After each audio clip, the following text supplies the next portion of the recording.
Hi everybody, it's just Robert here, down on the floor in my kitchen. I'm going to present to you 3 low back exercises, lumbar spine exercises from Stuart McGill, the famous University of Waterloo back expert. These exercises have to be done precisely as he describes it. I will put his link in my description so you can watch me, then you can watch him. And then you're going to practice these every day. Well, how about 3 times a week to begin and then every day after that? And you'll have a great, strong, low back ready for whatever comes your way. So the first exercise, I'm going to be in the table position on the floor.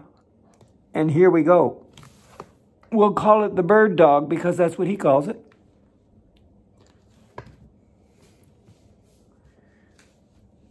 So I'm on my hands and knees, my hands with fingers spread for support, for stability, are right below my shoulders.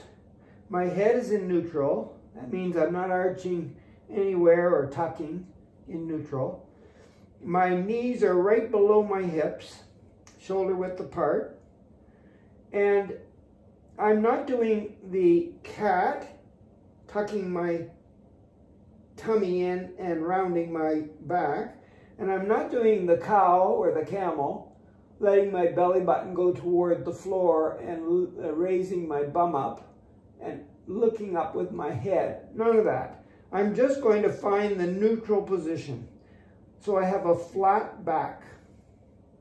If you took a cup of tea sitting in a saucer and you put it on your back, you should be able to do the exercises with that tea there. Don't try that. Anyway, we're working our lumbar spine. The first thing we're going to do is try to keep it in that neutral, perfectly flat position. Then I'm going to take, we're already doing the exercise, by the way, exercise number 1, bird dog, except the bird dog isn't looking for birds yet. So we're going to take, say, our left hand, doesn't have to be left, and we're going to lift it off the floor, make a fist with it, and hold it straight out. And I'm going to, because that arm is up, I'm going to lower that shoulder on that side just to keep my back flat. And then if I can do it, maybe I'll have to just count to 10 right here. Let's try that. 10, 9, 8, 7, 6, keep your form, 5, 4, 3, 2, 1. Put the hand down. I don't know how that was for you, but the form is super important. When I lift my arm up, my hip comes up and my tea spills, so I have to keep my, after I get my arm up, I got to lower that hip a little bit. Also, there's a lot of pressure, a lot of work being done by the supporting arm here. And so I don't want to get my shoulder away from my hand, so I might have to lean forward a little bit. It's hard on the wrists. You might want to work the wrists before you do this exercise. Anyway, I'll try the other side. So here I go. I lift the hand up, make my fist, and reach out straight with it, and lower that shoulder on that side. Maintain that flat back and count 1, 2, 3, 4, 5, 6, 7, 8, 9, 10. Down goes the hand, spread the fingers, and relax right here. Now, we're still not quite to the bird dog, but we're almost. He's pointing to the rabbit at least. I don't know about his tail. But let's just get that back leg up at the same time. And it's a little harder, but we'll take the arm straight out, make the fist. There's the fist, straight out. Now when I take the opposite leg, lower the shoulder. When I take the opposite leg and put my weight on this leg here, and straighten the leg and point the toe toward the floor, and maybe the toe could just touch the floor a little bit. Or maybe up a little bit off the floor. And we go 1, 2, 3, 4, 5. How's your back? 6. Is it straight? 7. nice and flat. 8, nothing spilling. 9, 10. Put your toe down, your knee down, lower your arm, and have a rest. We'll try the other side. I guess I'm ready. Are you ready? I don't know about this. This sounds like work. It's supposed to be work. Otherwise, you'll have no results. So the back has to be nice and flat. The teacup's up there, remember? Okay, lift the arm. Tighten it, the hand, straight out in front of you. Lower the shoulder. Put your weight on that other leg. Straighten the leg on the other side. Flex your foot and put your toe down on the floor a little bit. Up a little bit, down a little bit, whatever. Let's go. 1, 2, keep the back flat. 3, 4, 5, 6, 7. How's the T? 8, 9, 10. Good. Hand, knee, relax. How many times do you do this? 6 on each side. That means arm, opposite leg, in the right position. Don't spill the tea. And do it 6 times. Have a rest in between if you have to. And then do the other side. And then you've done the bird dog. Great work. Here comes number 2. Thanks to Stuart McGill. It's called the side plank.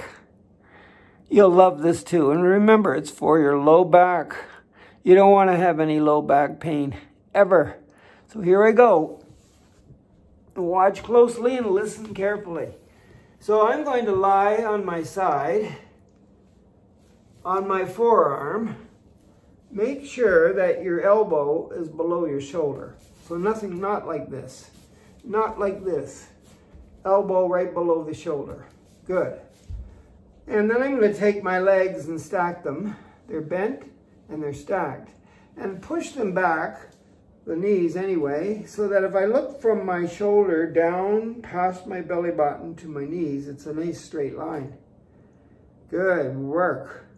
So relax everything. Now you've got this hand here. You're going to push your hips up off the floor as high as you can get them and stay up there. And this could be level 1. Or you're going to push your hips up high off the floor, pushing down on that joint there and that forearm. And then when you're ready, you can hold on to your shoulder and just count to 10. Let's see. 1, 2, 3, 4, 5, 6, 7, 8, 9, 10. Hand slowly come down. So your hip was up as high as you could get it. Some people are lucky to get here. And if you can get here, this is level 1 for you. 1, 2, 3, and so on up to 10. Okay? If you can get your pushing down, if you can get your hip up and holding on to your mat with your fingers or your hand, holding yourself up in 2 spots, the hand or the fingers and this arm here that's really doing a lot of work, hold your hips up. That could be level 2. Or maybe this could be level 2 for you. Or we'll call this level 3. But you hold it for 10 and don't rush it. And then do the other side. What did Stuart say? He said, put your forearm down, make sure your shoulder is right above your elbow. Okay, and stack your legs and bend them. And then push them back so that from the shoulder down through the belly button to the knee is nice and straight. And then all I have to do is get the hips off the floor. So some people can push up like this without using their hand. Get it as high as you can. Some people need to push up and hold the hand there. And then hold on to their shoulder before they count. Or you could put your hand here. Maybe that's another level. Or maybe your arm could be straight up. So my arm is straight up and it comes right down with this shoulder, above this knee, or this elbow. That could be your spot. Okay? But my legs are stacked on top of each other and I'm getting my hip as high as I can. And I'm going to count to 10. So you choose what level you want to be at, but I'm going to do it with you. Let's go. So I'm going to push myself up as high as I can get up. Good. Maybe here today. 1, 2, 3, 4, 5, 6, 7, side plank, 8, 9, hips really high, 10, and everything lined up in the right position so you don't hurt anything. And that's once on that side. How many times do you do this? 6. So that's 5 more on this side and 5 more on the other. Or maybe you could do 3 of them on each side. Or maybe just 1 today. But don't be a slacker. I want you to really work at this.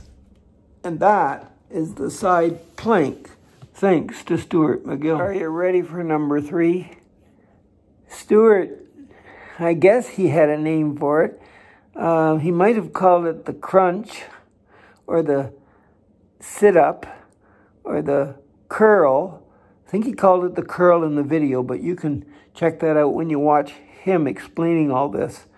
I'm going to call it the pancake because I feel like a pancake. Everything's pretty flat.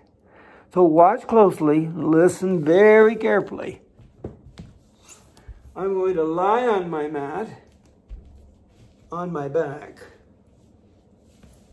with my legs out. And don't hit your head on the stove, Robert. Good. Just lie here. You see me okay? Yep.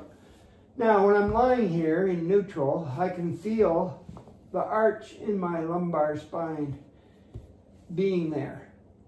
I'm not pelvic tilting, pushing my hips up so that my back goes down flat. No, no, no, no. I want to be the way I'm supposed to be. I was made with that arch on purpose. So I'm going to maintain that neutral position. Good. And then I'm going to, because I'm working that area, I'm going to roll up a little bit and get my one hand under there.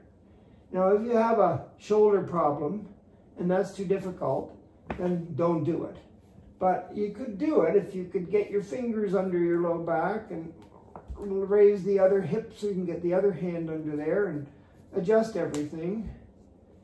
Good. Now you'll be able to tell whether or not, when you're doing the exercise, your body automatically tries to flatten your back because it's just too difficult to maintain that natural curve in your spine. But you don't want it to move. You want to keep that just the way it is. And if this is too hard, you could get a towel, and put it underneath your low back. That maintains the curl a little bit. Or maybe a bigger towel if the hands don't work. But anyway, I'm going to use my hands today. Don't want to dirty any more towels if I don't have to. And I'm going to take one leg, doesn't matter which one, I'll use my left, and I'm going to bend it and put my foot flat on the floor beside the knee of the other leg. Good. Then I'm going to take my straight leg and I'm going to flex my foot. That means point my toe to the ceiling or to my head.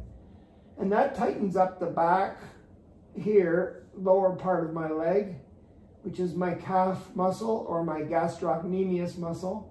And that, when that tightens up, that tells my hamstrings to tighten up, because I'm going to imagine my leg being pushed into the floor. So I'm going to really, really tighten everything up, use my quads up here to push my leg down, and my hamstrings are pulling, and my knee is working, and everything's working here, and I'm really tight on that straight leg.